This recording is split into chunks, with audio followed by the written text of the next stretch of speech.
L'histoire coloniale a plusieurs effets dans le présent. Il y en a un en tout cas, c'est celui d'avoir popularisé le racisme, d'avoir fabriqué, je dirais, une sorte de culture stéréotypique, un regard posé sur l'autre.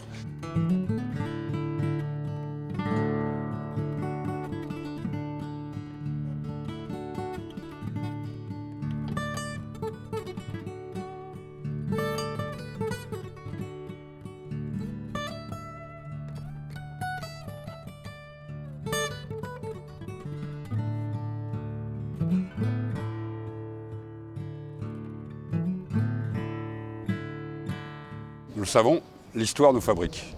Et l'histoire coloniale, comme les autres périodes précédentes, nous ont fabriqués.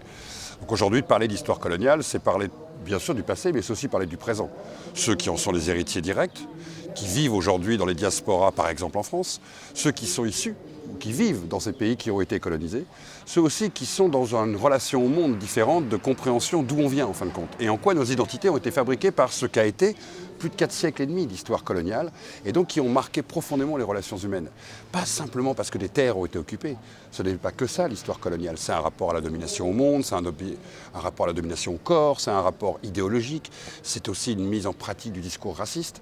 Tous ces éléments-là fabriquent une sorte de magma que nous sommes obligés aujourd'hui d'arriver à appréhender différemment pour arriver à faire passer un passé qui ne passe pas en fin de compte et arriver avec des mémoires différentes, qui seront toujours différentes, d'arriver au moins à écrire une histoire commune. C'est pour ça que regarder le passé colonial, s'attacher au passé colonial, c'est aussi d'une certaine manière parler au présent et parler à ceux qui aujourd'hui se questionnent sur justement leur place dans ce long récit d'histoire de l'humanité.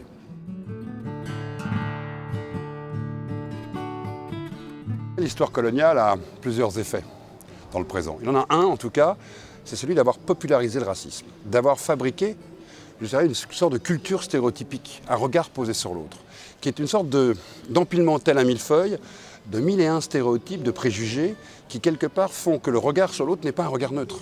Nous n'avons pas un regard neutre sur l'homme ou la femme noire, un regard neutre sur l'homme ou la femme arabe. Et d'ailleurs, dans les pays du Sud, il n'y a pas un regard neutre sur l'occidental. Tout ça a été produit dans le cadre de l'espace colonial qui a à la fois produit une idéologie, mais a aussi produit des images et des imaginaires pour justifier la colonisation. Et quand on décolonise, on croit qu'on a tout fait. Pas du tout, on n'a pas commencé à décoloniser les imaginaires et on n'a même pas commencé à regarder les images de la production coloniale. En fin de compte, c'est maintenant, avec le recul, parce qu'il faut du temps, que nous commençons à décrypter ce qui fait encore effet rebond, ce qui fait qu'un homme noir ou une femme noire va avoir un regard posé sur son corps, va lui-même continuer à être porteur de stéréotypes, et qu'on comprend comment les images produites dans la colonisation ont fabriqué d'une certaine manière ce regard. Alors c'est une bonne et une mauvaise nouvelle. La bonne nouvelle, c'est que si ça a été fabriqué, on peut le déconstruire. La mauvaise nouvelle, c'est que ça prend du temps. Ça prend du temps parce que ces idées, en fin de compte, ces images, ces imaginaires, ces discours sont rentrés dans le cerveau de chacun d'entre nous. Ça fabrique une forme de comportement, une forme de relation à l'autre, une forme même de mise à distance de l'autre. Et quelque part, cette place qu'on fabrique pour l'autre, il a beaucoup de mal à la quitter. C'est nous-mêmes, on ne prend pas conscience qu'on l'a fabriqué, du moins que nos aînés l'ont fabriqué. Il y a donc une responsabilité à déconstruire les imaginaires pour justement, derrière la fiction, revenir au réel. C'est pas simple parce qu'au même moment où on se parle tous les deux, il y a de nouveaux stéréotypes qui émergent. C'est une course contre la montre. En fin de compte, on ne peut pas la gagner. Ce que l'on peut gagner, c'est donner du sens, un regard sur ces images d'hier pour comprendre nos comportements d'aujourd'hui, notamment en termes de pédagogie et notamment auprès des plus jeunes.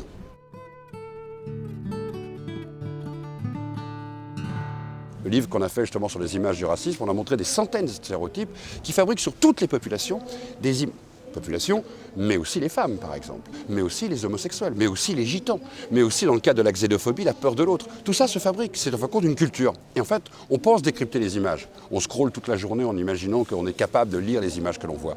N'oublions pas que pour la plupart des gens, une image c'est le vrai. C'est la réalité. Donc la mise à distance entre le réel et le fictionnel est toujours très compliquée. Et on ne sait pas ce qui passe sur une échelle de Richter de 1 à 10 dans la tête des gens. Mais en tout cas, une partie de ces images fonctionne. Alors il y a un moment où vous les rejetez parce que vous prenez conscience de leur caricature, mais pas toujours. Il y a des fois des images très insignifiantes. Elles passent dans notre inconscient collectif et elles continuent à fonctionner, elles continuent à faire de la distance. C'est d'ailleurs pour ça que les propagandistes ont parfaitement compris que l'image était l'arme de guerre absolue. Parce que sans violence, vous faites passer des messages. Un discours, il faut avoir envie de l'écouter. Un film, il faut rentrer dans une salle. Une image de Badania collée sur un mur, vous la voyez. Vous n'êtes même pas obligé de la regarder, elle est là. Et parce qu'elle est là, elle fabrique du normal, en fait, du banal. Mais ce banal, il fabrique de la distance.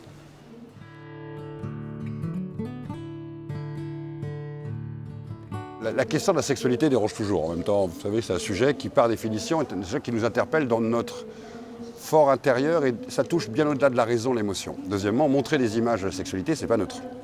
Troisièmement, montrer des images de la sexualité dans un espace de domination qu'est l'espace colonial, vous êtes encore moins neutre, puisque la dimension raciale domine. Et quand vous découvrez un sujet que beaucoup de gens ignoraient, qui est qu'à côté de la conquête des terres, que tout le monde comprend dans l'histoire coloniale, il y a eu la conquête des corps, une forme de droit du colonisateur, mais depuis les conquistadors, jusqu'aux périodes les plus contemporaines, au moment des luttes de décolonisation, et encore aujourd'hui avec les voyages vers le sud sexuel, qui continuent à être organisés dans beaucoup de pays, vous vous rendez compte que toute cette culture, elle a produit un imaginaire incroyable. Et c'est un sujet qui est très dur à travailler parce qu'il n'y a pas d'archives. Ces jeunes femmes ou jeunes filles qui ont pu être violées ou traumatisées par le temps colonial et par les colonisateurs, n'ont pas laissé d'archives. Elles n'allaient pas témoigner au commissariat. Vous n'avez pas des documents de justice. Qu'est-ce qui nous reste de cette histoire? Les images. Pourquoi? Parce que le colonisateur, en dehors d'abuser du corps du colonisé, des femmes, mais pas que des femmes, des hommes aussi dans certains cas, a en plus construit une sorte de safari photo. La fierté, le trophée, comme dans un safari, de ce qu'il avait pu conquérir, par la force ou pas. Lui était persuadé de son droit, puisqu'il était le droit du supérieur racial sur tous les corps qu'il y avait autour de lui. Et donc on a voulu raconter cette histoire par des images. Et par définition, ces images, elles dérangent. Par définition, elles perturbent. Elles questionnent d'ailleurs celui qui les montre. Moi, un homme blanc, ai-je le droit de montrer ces images? Et la question est très pertinente. Je pense qu'il faut mieux montrer pour déconstruire. Je ne sais pas comment on fait pour déconstruire sans montrer. Je ne sais pas en pédagogie comment vous faites. D'ailleurs, c'est ce que je dis à des fois des jeunes gens qui veulent déboulonner les statues. Je leur dis, ne m'enlevez pas trop de statues parce qu'un jour, on ne pourra plus expliquer ce qu'a été l'histoire coloniale. Mais c'est complexe. Et parce que c'est complexe et parce que c'est tabou, à un moment, il faut y aller. Il faut accepter la critique. De temps en temps, il faut aller sur des terrains neufs, complexes. Quand j'ai commencé à travailler sur l'imaginaire colonial, on m'a dit la même chose. On m'a dit que je n'étais pas un bon républicain et pas un bon blanc, parce que je dénonçais la France. Puis quand j'ai travaillé sur les eaux humains, on m'a expliqué que j'étais trop dans un sujet qui était un peu trop violent. Puis que j'ai travaillé sur sexe et colonie, on m'a dit qu'il ne fallait pas montrer les images. 15 ans après, 20 ans après, la question des eaux humains ou la question de l'histoire coloniale est rentrée aujourd'hui dans nos processus communs, dans nos débats communs, parce qu'il y a eu des préfigurateurs qui ont osé aller sur ces questions. Ce qu'on vit aujourd'hui est tout à fait normal en fait. Il faut du temps pour sortir des non-dits, des silences et de... La France a pensé, comme beaucoup de puissances coloniales, qu'en ayant tourné la page de la colonisation, tout était fini. Mais pas du tout. On ne s'arrête pas comme ça au sortir de l'histoire. Nous vivons les éclaboussures de l'histoire, si vous préférez, et les éclaboussures des empires. Et la troisième génération, aujourd'hui, est beaucoup plus revendicative que les parents et les grands-parents. Elle veut d'abord régler le compte des grands-parents, la manière dont ils ont été considérés, de leurs parents, qui n'ont pas raconté l'histoire, parce que c'est complexe de raconter l'histoire coloniale quand vous êtes dans le phénomène migratoire. Et aujourd'hui, ils veulent tourner cette page, comprendre et assumer leur identité allemande, anglaise, américaine, française. Et donc, pour l'assumer, il faut avoir sa place dans l'histoire. Donc eux, ils vont gratter le sable de l'histoire. Donc ça dérange, ça perturbe. Cet vieil édifice idéologique, parfait, on a tourné la page, on a donné les indépendances à l'Afrique, hop, c'est terminé. On voit bien que ça a été un peu plus compliqué. Et ce un peu plus compliqué, il faut le dénouer. Et par définition, c'est douloureux. Chacun tire de son côté. Alors vous avez d'un côté les nostalgiques, qui tirent pour qu'on n'en parle pas, et qu'on garde la mythologie des ponts, des routes et des hôpitaux. Puis de l'autre côté, vous avez les jeunes militants des coloniaux extrêmement virulents, qui veulent que ça aille très vite. Et au milieu, le chercheur est au milieu d'élastique. Et vous le savez qu'un élastique, ça peut être dangereux quand on tire trop. Et bien voilà ce que nous vivons aujourd'hui. Et d'une certaine manière, c'est intimement normal. Imaginez que tout ça ne se soit pas passé, qu'aujourd'hui nous ne vivions pas ça, qu'aujourd'hui ces enjeux ne remonteraient pas à la surface, mais c'est rien comprendre à l'histoire de l'humanité et à la manière dont l'histoire remonte à un moment. C'est comme dans une famille.